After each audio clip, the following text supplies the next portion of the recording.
Fraude do INSS na visão de um perito digital e em assinaturas eletrônicas. Eu vou explicar para vocês como foi possível operacionalizar esses descontos para centenas de milhares de pessoas que foram vítimas de descontos indevidos de associações com a anuência do INSS. Antes eu quero mostrar para vocês aqui uma matéria interessante do Jornal Nacional que traz especificamente este tema ao tratar que um levantamento do Jornal Nacional mostra que mesmo depois das denúncias, o INSS ignorou as normas internas e autorizou que sistemas paralelos de contratação online fizessem descontos em massa nos benefícios. Olha um exemplo aqui, a ANDAP, Associação Nacional de Defesa do Direito dos Aposentados e Pensionistas, nunca havia descontado mensalidades de beneficiários do INSS. Naquele mês, usando uma brecha do próprio INSS, conseguiu filiar mais de 184 mil pessoas. Como?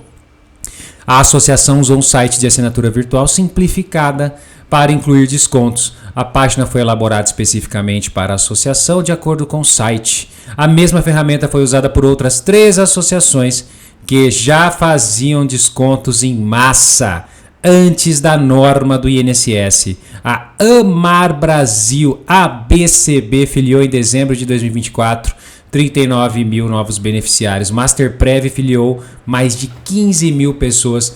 Operação combate descontos não autorizados de aposentados e pensionistas. O valor pode chegar a 6,3 bilhões e é isso que eu quero explicar para vocês. Essas pessoas todas tiveram dados usados indevidamente para assinaturas de contratos. Plataformas que surgem diariamente na internet e que em tese permitem a contratação online são cada vez mais utilizadas. Mostro aqui uma plataforma para vocês. Olha lá, SignPuff. Assine documentos eletronicamente, economize DIN.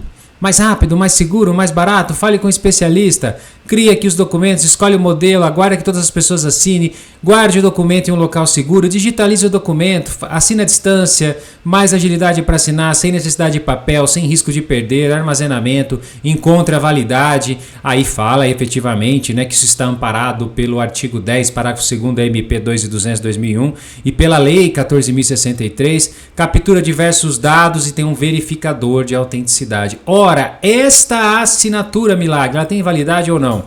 Vamos lá, eu vou explicar para vocês em detalhe. Tem muitos vídeos aqui falando bobagens, mas eu quero trazer para você desde já que a assinatura simples, ela tem validade sim jurídica, já foi reconhecida pela Lei 14.063. Não significa dizer que ela é segura.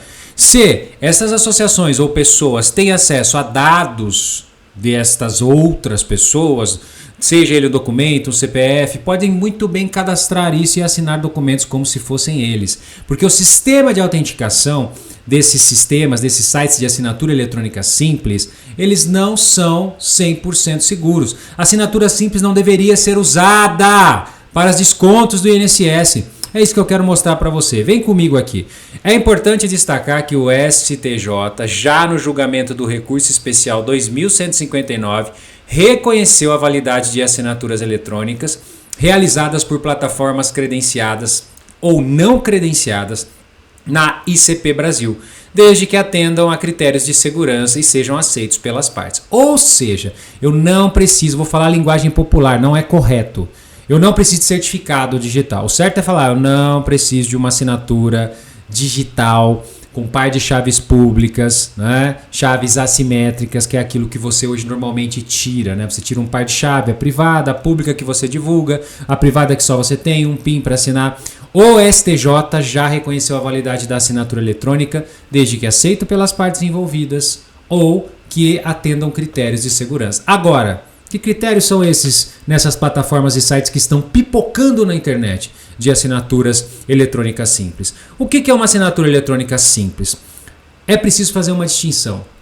3 categorias: assinatura eletrônica simples, avançada e qualificada. A medida provisória 2.200 de 2001, que estabeleceu a ICP Brasil, e a própria Lei 14.063 de 2020, nos artigos 4 e 7, definiram os 3 tipos de assinatura. Assinatura eletrônica simples, apenas vincula um dado ao usuário. Exemplo, e-mail com botão aceitar, um checkbox, um link de aceite. O envio de formulário com CPF não exige autenticação forte normalmente, não tem criptografia, normalmente é assinatura digital ou qualificada, facilmente fraudável, qualquer pessoa com seus dados pode simular. É isso que foi usado por essas associações. A assinatura eletrônica avançada, também prevista na lei de 2020, identifica de forma unívoca o titular ou inequívoca, garante integridade do documento, usa elementos como... São vários elementos juntos que garantem robustez, como, por exemplo, geolocalização, confirmação por e-mail, uma biometria, validação por segundo fator. Algumas mesclam com sistemas de assinatura digital, tem certificado digital, mas não da ICP Brasil, certificado próprio, token próprio. Perceba que a assinatura eletrônica avançada não usa em tese certificado digital assinado por uma entidade cadastrada no ICP Brasil, né? Ou seja, vinculada a uma autoridade raiz, mas tem validade. E por fim eu tenho a assinatura eletrônica hoje considerada a mais segura, que é a qualificada ou digital. Exige certificado digital da ICP Brasil. Então você aí na sua casa, lá na sua empresa, você procura uma autoridade de registro vinculada a uma autoridade certificadora, que está vinculada ao IT, que é a autoridade certificadora raiz, e aquela cadeia de certificação assegura que foi emitido para você um par de chaves, ali a chave pública, privada. Quando você vai emitir, você vai lá tocar piano, vai fazer sua identificação biométrica, eles vão declarar, gravar um vídeo, gerou os certificados, ok? Alguém poderia gerar um certificado, um par de chaves do seu nome? Poderia, se tivesse toda essa documentação e conseguisse burlar esses sistemas de reconhecimento facial, mas isso é muito mais difícil, convenhamos, que nas assinaturas eletrônicas simples e qualificadas. E por que que o uso da assinatura simples permitiu a fraude no INSS? Vamos lá. Primeiro, não houve autenticação real da identidade dos beneficiários. A simples digitação de dados, CPF, nome e aceite por link foi usada na maioria dessas plataformas. Sites contratados pelas próprias entidades simulavam sistemas de autorização, mas não garantiam a integridade ou a identidade do documento, ou seja, que a pessoa realmente estava ali fazendo, contratando o desconto, autorizando o desconto. O INSS, mesmo após denúncias e recomendação de biometria oficial, permitiu que esses sistemas paralelos operassem com biometria fajuta. Isso é gravíssimo do ponto de vista jurídico e técnico, porque o consentimento foi presumido e não tem validação. Muitas pessoas já falam que desconhecem. A prova eletrônica é frágil, abriu-se margem para fraudes em massa com dados vazados. Esses dados são vendidos, são vazados, às vezes o próprio órgão vaza, tanto que milhares e milhares de pessoas tiveram desconto e tem contrato nessas plataformas. O que aconteceu no INSS foi isso, o uso indiscriminado de sistema de assinatura eletrônica simples, que permitia autorização de descontos previdenciários com base em apenas digitação de dados, sem validação forte da identidade, sem biometria, sem autenticação 2 fatores ou upload de documentos na maioria das plataformas, sem nenhum padrão técnico de segurança minimamente confiável para algo que gera impacto financeiro. Quais os riscos desses sistemas de assinatura digital simples? Agora partindo para o geral, né? São vários riscos. Eles são reconhecidos, né, pelo artigo 10 da MP2 e 200, são outros meios de checagem de autenticidade e integridade, e a própria Lei 14.063 reconhece. Ela deve ser utilizada para validar atos que permitem identificar o signatário e associá-lo a um dado eletrônico, ou seja, ela é aceita como forma de manifestação de vontade, mas ela não tem o quê?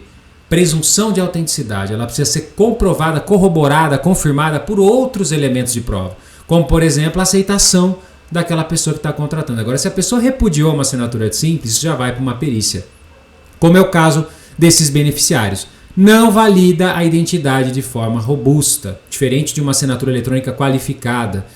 Ela vincula dados a um usuário, mas sem exigir comprovação real de que ele é um usuário e que diz ser.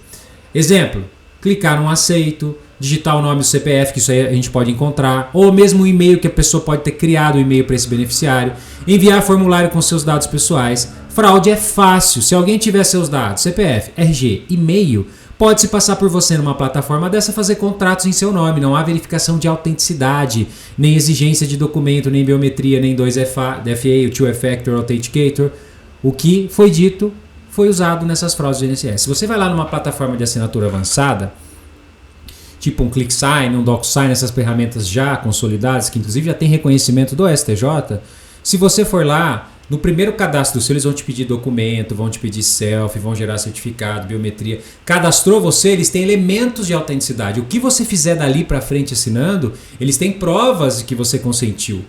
Eles tinham várias informações. Ainda assim dá para fraudar esses mecanismos, mas eles são mais seguros. Quando você vai lá num sistema de assinatura qualificada, assinatura digital, vai gerar o seu certificado digital, ou você vai fisicamente ou online, você tem que abrir um vídeo, muitas vezes fazer digitação, fazer foto, gravar um áudio. Tudo isso é para checar que o primeiro cadastro autenticou você. A partir daí, tudo que for assinado ali está valendo. Há decisões reconhecendo a validade de contratos assinados eletronicamente, inclusive com assinatura simples.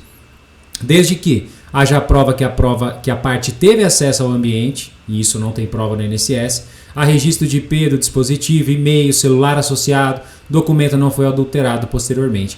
Trago aqui duas jurisprudências, ó. Recurso especial 1.495.920, assinatura digital não é a única forma de manifestação de vontade. A assinatura eletrônica pode ter validade, desde que seja possível aferir a autenticidade por outros meios, ok? E o TJSP neste processo, a ausência de assinatura manuscrita é suprida por registros de acesso, data, hora, IP, fuso horário, ID do dispositivo, log, geolocalização, envio de documentos e manifestação de vontade clara e específica. Ou seja, essas assinaturas têm base legal e essas assinaturas têm aceitação judicial. Ocorre que essas assinaturas nem sempre se prezam para fazer determinados atos. Muito menos uma assinatura simples não deveria servir para a manifestação de descontos previdenciários ligados a órgão público. Então, mesmo usando uma assinatura eletrônica avançada, existem riscos também, né? A assinatura avançada ela tem que garantir a identificação do signatário, associação clara entre o titular e o documento assinado, detecção de alteração posterior no conteúdo, como é feito na prática. As plataformas de assinatura eletrônica avançada comuns, né? DocSign, ClickSign, ZapSign, elas usam vários fatores, validam por e-mail, telefone, tem que subir documento. Algumas pedem reconhecimento facial e biometria, tem diferença, facial match e biometria, IP, localização, navegador. Se alguém vai assinar parte de um outro navegador, de uma outra localização, isso é um comportamento atípico, gera um alerta. Agora, se o criminoso tem todos esses dados, corre-se o risco de alguém criar uma identidade minha numa plataforma de assinatura eletrônica avançada? Corre. Na simples, então, nem me fala. Olha o rombo do INSS. Mas numa eletrônica também é possível, mas é mais difícil. Numa digital qualificada, mais difícil ainda. Então, criar um cadastro em plataformas como o ClickSign ou DocSign, usando dados e assinar contratos. Para isso, a robustez de validação depende do nível de exigência da plataforma e da configuração do cliente. Quanto mais exigência, mais compliance, mais revisão, melhor a plataforma. Então, cuidado com a plataforma que você elege, e você pode sim notificar essas plataformas para verificar se existem cadastros feitos no seu nome. Isso se valendo da Lei Geral de Proteção de Dados 13.709 de 2018, um pedido ao encarregado de proteção de dados. Agora, a assinatura qualificada ela é equiparada à assinatura digital, tem que ser emitida com base num certificado digital válido na ICP Brasil. É mais segura, equiparada à assinatura manuscrita com firma reconhecida, porque as autoridades de registro e certificadores estão declarando que aquela assinatura é sua. Usa certificado digital emitido por autoridade certificadora, muito comum, né? Serasa, CertSign, Receita, garantia de identidade jurídica, integridade do documento, autenticidade da assinatura reconhecida em qualquer órgão público e judicialmente sem necessidade de perícia adicional. É muito mais difícil perícias em assinatura digital, ok? A assinatura digital, então, ela é bem diferente da assinatura eletrônica comum, porque a assinatura digital é uma subcategoria com criptografia assimétrica e certificado digital. Essa é a grande diferença. Quando eu falo em criptografia assimétrica, eu tenho um par de chaves. O que uma faz, a outra decripta. O que uma encripta, a outra decripta. Diferente da criptografia simétrica, que a mesma chave que fecha é a que abre. Por que isso viola as boas práticas de segurança jurídica? Porque havia norma do INSS exigindo assinatura eletrônica avançada com biometria oficial da Dataprev. Mesmo assim, o presidente prorrogou a permissão para que entidades usassem esses sistemas. E aí pipocaram os sistemas. É muito simples construir sistemas. Eu tenho clientes aqui que desenvolvem sistemas de assinatura eletrônica facilmente.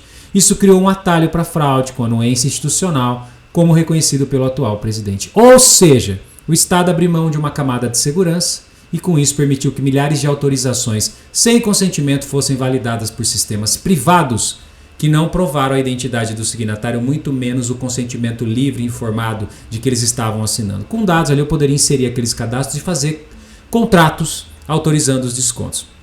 Como que o perito demonstra isso em casos judiciais? Como que nós somos chamados? A gente vai avaliar numa assinatura eletrônica logs do processo de assinatura, identificação por IP, identificação facial, registro de GEL, identificação do consentimento, se houve vídeo, biometria ou 2FA e concluir se a assinatura pode ou não ter sido forjada, se ela foi legítima ou existem elementos de uma assinatura manipulada ou não manifestada por aquele que questiona. Então, muito comum a gente assessorar seguradoras, bancos, entidades em processos onde o cliente alega que não assinou e a instituição alega sim que a assinatura é legítima. E nós vamos conversar com esses elementos técnicos para ao final dar um laudo técnico para que o juiz possa decidir. Ou mesmo atuando como assistente técnico das partes, no interesse das partes, logicamente. Resumo do caso, resumo da fraude. Associações criaram sistemas próprios de assinatura, diversos. Esses sistemas usaram dados cadastrados simplificados, como CPF, confirmaram aceite. Sistemas não exigiam uma verificação mais robusta, né? E-mail, SMS, documentos, biometria. Com base nesse aceite, as entidades enviavam ao INSS os descontos e o INSS, mesmo tendo norma exigindo assinatura eletrônica avançada, aceitou o atalho proposto pelas entidades com assinaturas simples. Destaque para essa portaria do INSS. 1027 de 2021. É ela que diz, abre aspas, a autorização para descontos em benefícios deve ser feita por meio de assinatura eletrônica avançada, com biometria facial ou certificado digital para ICP Brasil. Assinatura eletrônica avançada ou assinatura eletrônica qualificada, por envolver manifestação de vontade com efeitos patrimoniais diretos. Só ficou na norma. Resultado, descontos indevidos em massa, como revelado pela CGU e pelo Jornal Nacional.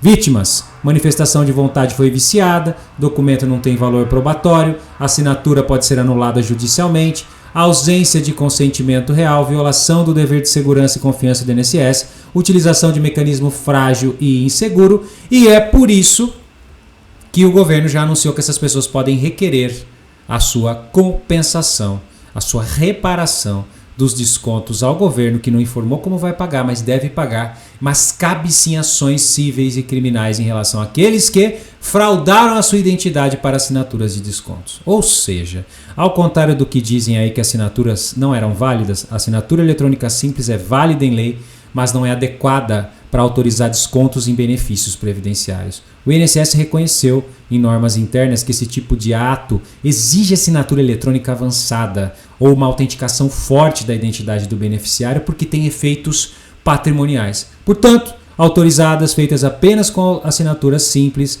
como sistemas paralelos investigados, violam a política de segurança e expõem o ato à nulidade. Não só o ato à nulidade, mas expõe uma grande vulnerabilidade que lesou milhares, ou por que não dizer milhões de pessoas, e que agora o governo vai ter que reparar e essas associações e os seus responsáveis responderem nos termos da lei. Quis trazer aqui como que a perícia digital em assinaturas eletrônicas interpreta essa situação.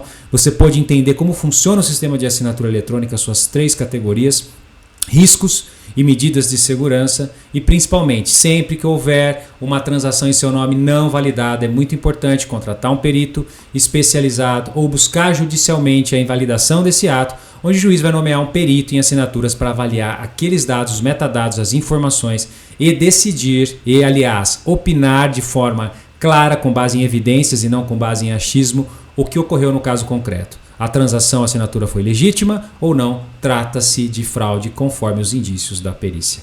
Compartilhe esse conteúdo, mais pessoas podem precisar, e não deixa de se inscrever no maior canal sobre direito e perícia digital no YouTube. Deixe seu comentário aqui.